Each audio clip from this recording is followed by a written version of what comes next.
Is that clear? Now we discuss one more question of the exercise. मैं text book से question में आपको discuss करता हूं.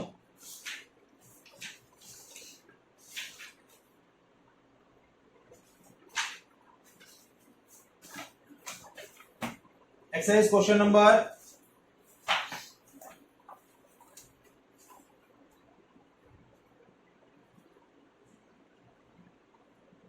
Exercise question number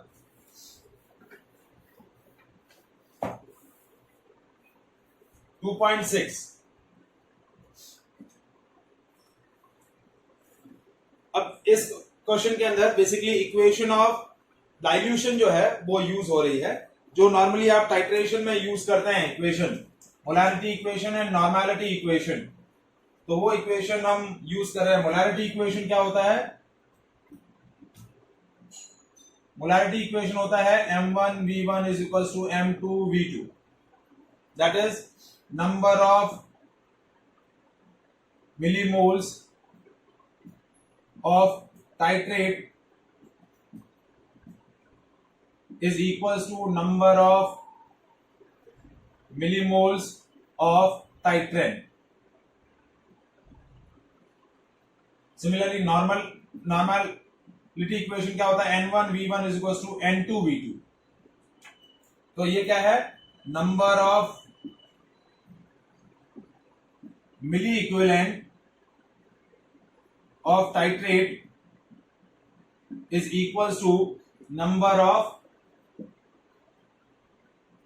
milli equivalent of titrant.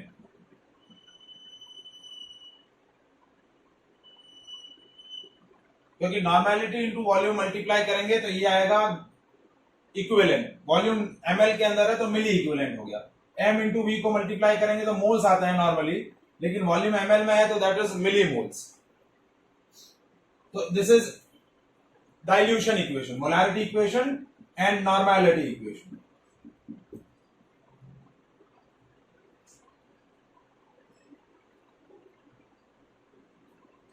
ठीक है. सो क्वेश्चन क्या है देखिए.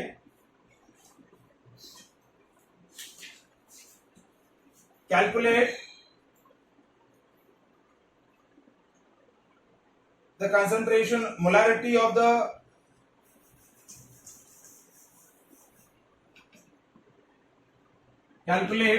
molarity when 30 ml of 0.5 molar H2SO4 diluted to 500 ml. Now हमने जो मोलारिटी इक्वेशन यूज करी थी m1v1 is equals to m2v2, ये मोलारिटी इक्वेशन हम यूज कर सकते हैं क्योंकि this molarity equation is basically use for same substance. तो आपकी इनिशियल मोलारिटी दे रखी है 0.5, वॉल्यूम है 30 ml. अब इसको डाइल्यूट करके आपने वॉल्यूम कर लिया 500.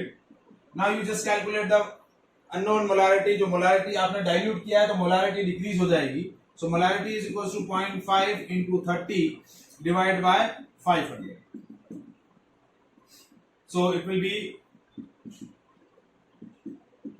0.03 molar. That is the molarity of the solution or a molarity of resultant H2SO4 solution.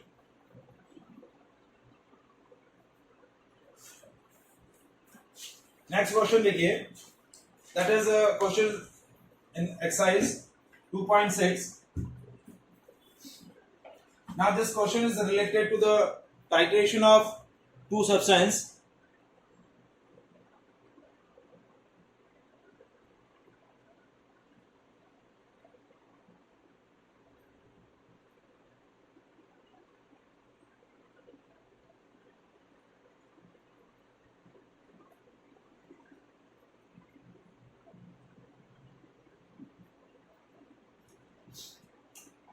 नहीं, आपको इसमें ml को लीटर में कन्वर्ट करने की जरूरत नहीं रहेगी क्योंकि मोलारिटी इक्वेशन है. तो m1v1 ये क्या बता रहा है? मिलीमोल्स बता रहा है. तो ये 30 into 5 मोलारिटी को वॉल्यूम से मल्टीप्लाई करोगे तो ये मोल्स हो जाएंगे.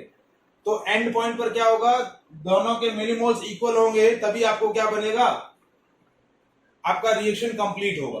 जब आप टाइट्रेशन करते हैं तो end point, why you are find the end point, क्योंकि टाइट्रेट और टाइट्रेंट दोनों के मोल्स इक्वल हो जाते हैं, और जैसे मिलीमोल्स या मिली इक्विवेलेंट्स इक्वल होंगे, उसी स्टेज पर क्या होगा, आपका रिएक्शन कंप्लीट होगा। और एंड पॉइंट को आइडेंटिफाई करने के लिए हम क्या करते हैं, इंडिकेटर ऐड करते हैं। तो जैसे आपका रिएक्शन कंप्लीट होगा, due to the presence of indicator, solution आपका कलर चेंज करेगा। तो यहां आपको वॉल्यूम को लीटर में कन्वर्ट करने की रिक्वायरमेंट नहीं है। नाउ नेक्स्ट क्वेश्चन, यदि ये अभी सेशन कंप्लीट हो जाए तो आप वापस कनेक्ट हो जाइएगा, क्योंकि ये क्वेश्चन डिस्कस करके फिर हम लोग कंप्लीट करेंगे, ठीक है। सो नेक्स्ट क्वेश्चन, इस सेक्शन का ये लास्ट क्वेश्चन है, कंसंट्रेशन पे बेस्ड क्वेश्चन है। How many ml of 0.1 molar HCl are required to react completely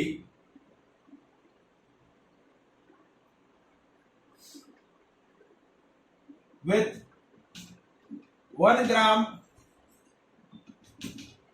mixture of Na2CO3 and NaHCO3 containing equimolar amount of both.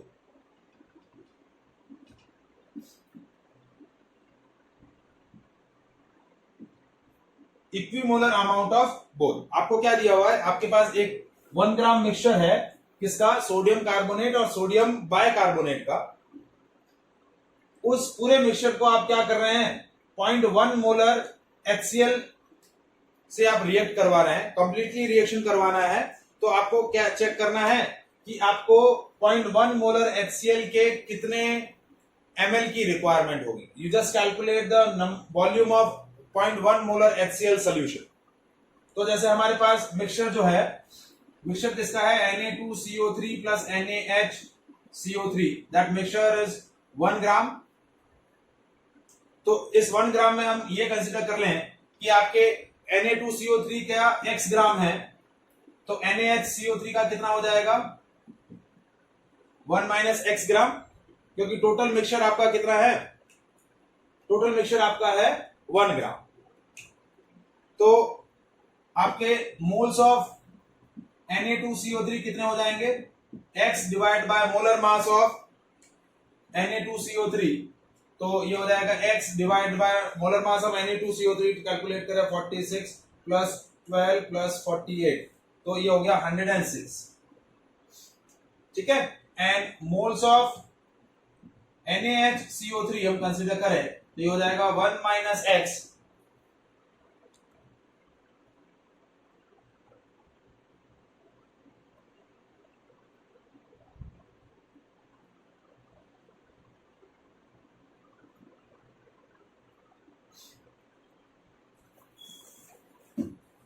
One minus x divided by molar mass of NaHCO3. So it will be x divided by 84, क्योंकि NaHCO3 का molar mass क्या हो जाएगा, 84। अब आपको क्या दिया हुआ है कि मिक्सचर के अंदर आपको दोनों सॉल्ट के इक्विमोलर गिवन है, क्या है, इक्विमोलर्स गिवन है। तो x upon 106 is equals to 1 minus x upon 84। दोनों को क्रॉस मल्टीप्लाई करें तो 84x is equal to 106 minus 106x, तो 84x plus 106x is equal to 106। तो x की वैल्यू हो गई आपकी 106 डिवाइडेड बाय, ये हो गया 190। सो दिस वैल्यू इज 106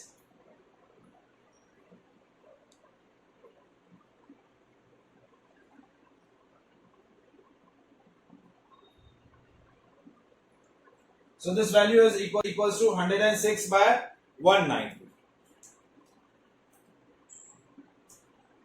तो 106 डिवाइड बाय 190, तो ये आपका वैल्यू आया 0.558, ये वैल्यू आ गया x का। हमने क्या किया, first we calculate the moles of Na2CO3, then we calculate the moles of NaHCO3, और आपको क्या बोला है कि वो mixture contain the equimolar of both, तो दोनों के मोल्स को इक्वेट कर लिया। x upon 106 equals to 1 minus x upon 84, तो आपको x की वैल्यू कितनी आ गई, x की वैल्यू आ गई 106 बाय 190, और यदि आप इसको सॉल्व नहीं करना चाहें तो भी चलेगा, और ये आ गया अमाउंट ऑफ Na2CO3, और अमाउंट ऑफ NaHCO3 कितना आ जाएगा, दैट इज 1 माइनस x, तो दिस विल बी 84 बाय 190।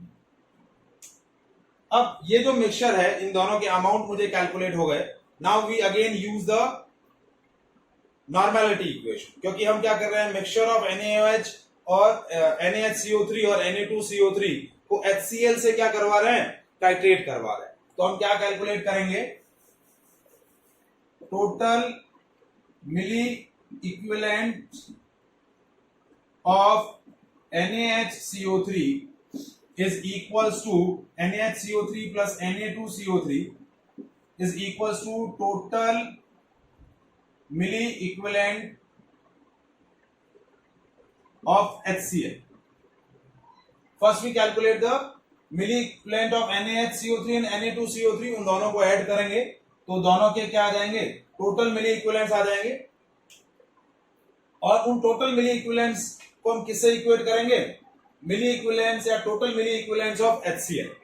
यदि आप मिली इक्विवेलेंट नहीं ले रहे हैं, इक्विवेलेंट ले रहे हैं, तो total equivalent of this is equals to total equivalent of HCl। So first we calculate the equivalent of NaHCO3 and Na2CO3। तो कैसे कैलकुलेट करेंगे, फर्स्ट इक्विवेलेंट ऑफ Na2CO3, तो मास ऑफ सल्यूट कितना है, 106 डिवाइड बाय 190 और divide by its equivalent mass. So equivalent mass of Na2CO3 calculate करेंगे तो that is 106 divide by 2, ठीक है, तो ये हो गया 53, तो इसको 53 से डिवाइड किया तो ये हो गया 2 बाय 190। इक्विवेलेंट ऑफ Na2CO3 कितना आ गया, 2 बाय 190। उसके बाद इक्विवेलेंट ऑफ NaHCO3 कितना आया, that is mass of NaHCO3 divide by its equivalent mass. तो मास कितना है, 84 डिवाइड बाय 190, और इसका इक्विवेलेंट मास 84 ही होगा, क्योंकि उसका वैलेंस फैक्टर 1 ही है, तो ये 84 से 84 कैंसिल हो गया, दैट इज 190। तो टोटल मिली इक्विवेलेंट कितने, टोटल इक्विवेलेंट कितने हो गए, 1 by 190 plus 2 by 190, so it will be 3 by 190, ये टोटल इक्विवेलेंट हो गया।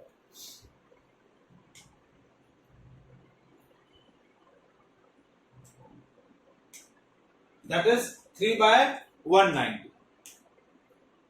अब मुझे क्या कैलकुलेट करना है, टोटल इक्विवेलेंट ऑफ HCl। अब एक्चुअली मुझे वॉल्यूम ml में कैलकुलेट करना है, तो या तो इनको मिली इक्विवेलेंट में कन्वर्ट कर लो, तो इक्विवेलेंट से मिली इक्विवेलेंट में कन्वर्ट करना है तो क्या करना रहेगा, या पहले काम करो, आप total equivalent of HCl calculate कर लो, तो that is n into V।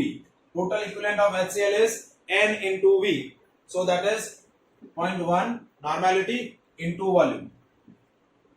ये वॉल्यूम हमने क्या लिया है, लीटर में लिया है, किसमें लिया है, लीटर में। सो वॉल्यूम आ जाएगा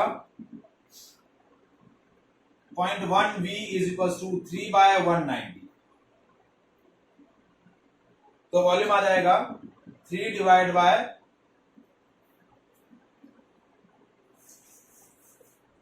वॉल्यूम आ जाएगा 3 divide by 190 into 0.1, so that will be 3 by 90 litre. सो ml में कन्वर्ट करने के लिए वॉल्यूम आ जाएगा 3 डिवाइड बाय 90 इंटू 1000, तो ये आपका 3000 बाय 90 ml। ये आपका वॉल्यूम आ जाएगा HCl का, which required to react the completely with the reaction.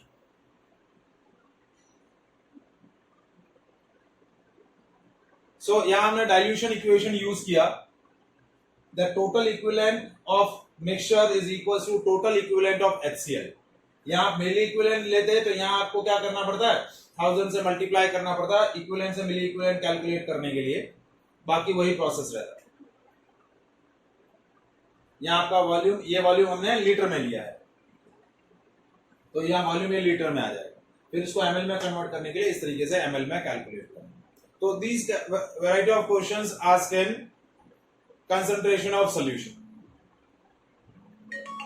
Is that clear? तो आज के लिए हम ये कंप्लीट करते हैं. नेक्स्ट क्लास में हम डिस्कस करेंगे next topic of this unit, solubility of solid in a liquid and solubility of gas in the liquid and the vapor pressure of solution. ठीक है, ये 3 टॉपिक हम नेक्स्ट क्लास में डिस्कस करेंगे. Okay, bye, thank you.